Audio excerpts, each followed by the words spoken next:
Section 2.3, Evaluating exponential expressions. Our objectives are to practice evaluating exponential expressions in the calculator. An exponential expression is an expression in which a constant is raised to some power.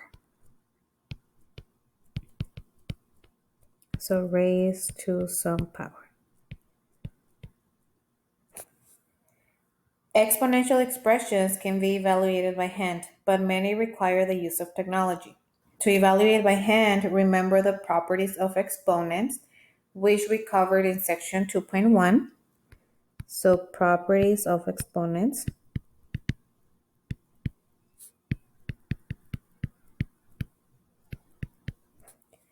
And no matter which method you use, never forget your order of operations. So the order of operations.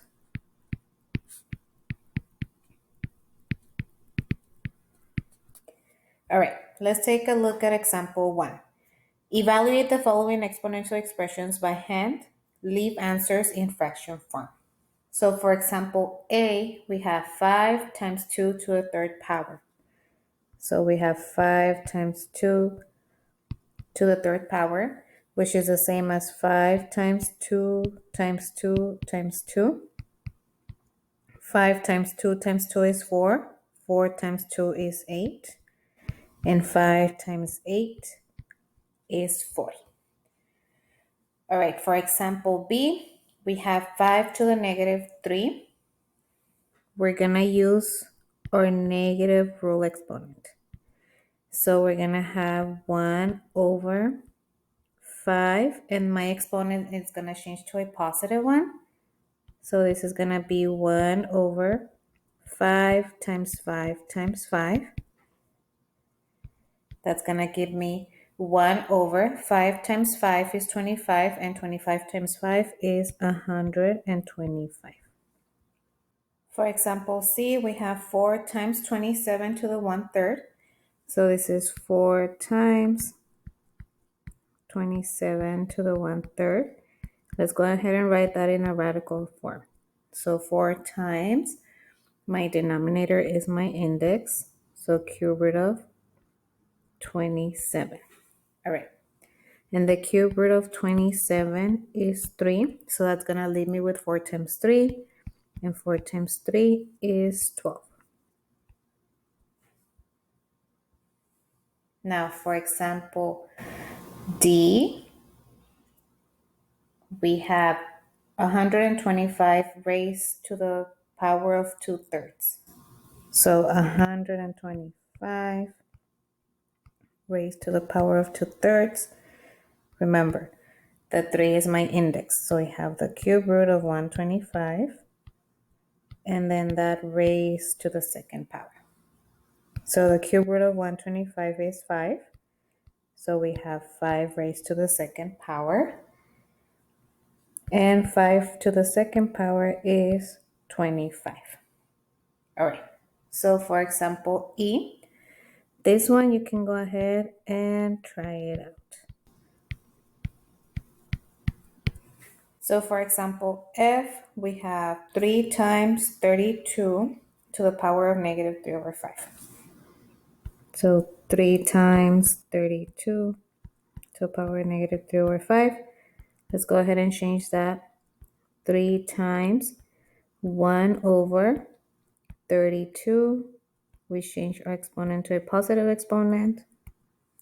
Now we can go ahead and change that to a radical form. So we have 3 times 1 over, my index is a denominator, so the fifth root of 32 raised to the third power.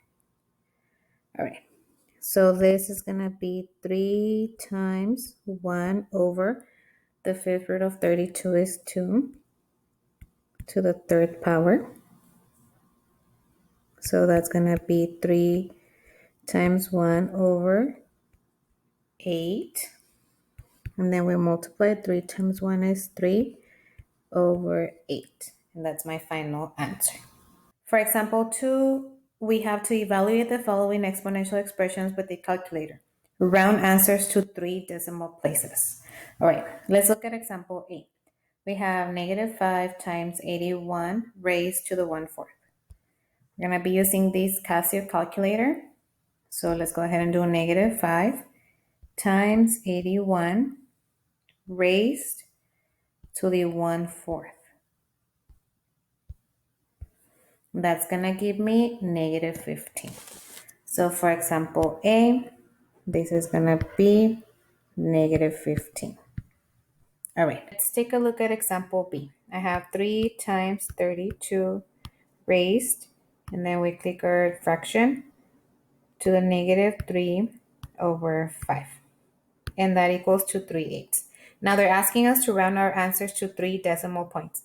So we're going to go ahead and click this, and that's going to give me my answer in decimal form. So my answer for B is going to be 0.375.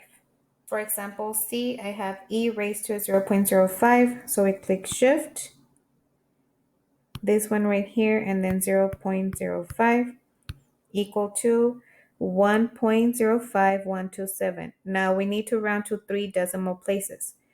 We pay attention to these two. It has to be either 5 or more in order to make this one go up 1. So that means it's gonna stay at 1. So my answer for this one is approximately 1.051. For example D, we have 0.832 raised to the 67 power. All right, so this gives me times 10 to the negative 6. That's scientific notation. We still have to round to 3 decimal places. So we have 0.4490. The 0, it's not doing anything to the 9.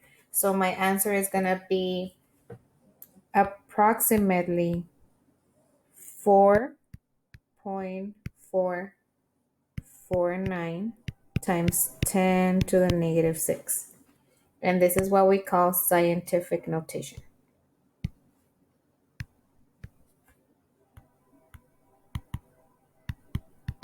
Scientific notation. Take a look at example E. We have 3,582. Shift E raised to 0.5625. Be very careful with your decimal point, okay? So we need to round to 3 decimal places. We have 0.6057. Now this is more than 5, which is going to make this 5 a 6. So my answer for this is going to be 6,286.606. Example F, we have 100 times 1.009375 raised to the 4 times 20. So we can go ahead and simplify that. So we have 100 times 1.009375, and 4 times 20 is 80. So let's go ahead and use our calculator. So we have 100 parentheses 1.009375 close parentheses raised to the 80 power. We need to round to 3 decimal places. So this 6 is more than 5, which means it's going to make this one a 2. So my answer is going to be approximately 210.962. For example G, I think example G, you can go ahead and try it out on your own. So this one, try it out. For example H, we have 74.212 parentheses 0.672 raised to the 12th power, and then we have to close parentheses. Now we need to round to 3 decimal places, so 0.629 is going to be my answer. So this is approximately 0.629. All right, let's look at example I. So I have 10 minus 8 e to the 7th power. This gives me a negative answer. Keep the negative where it is. So my answer to this one, it's going to be negative 8,763.065. All right. Now let's take a look at example J. I think J, you can go ahead and try it out on your own. So J, try it out.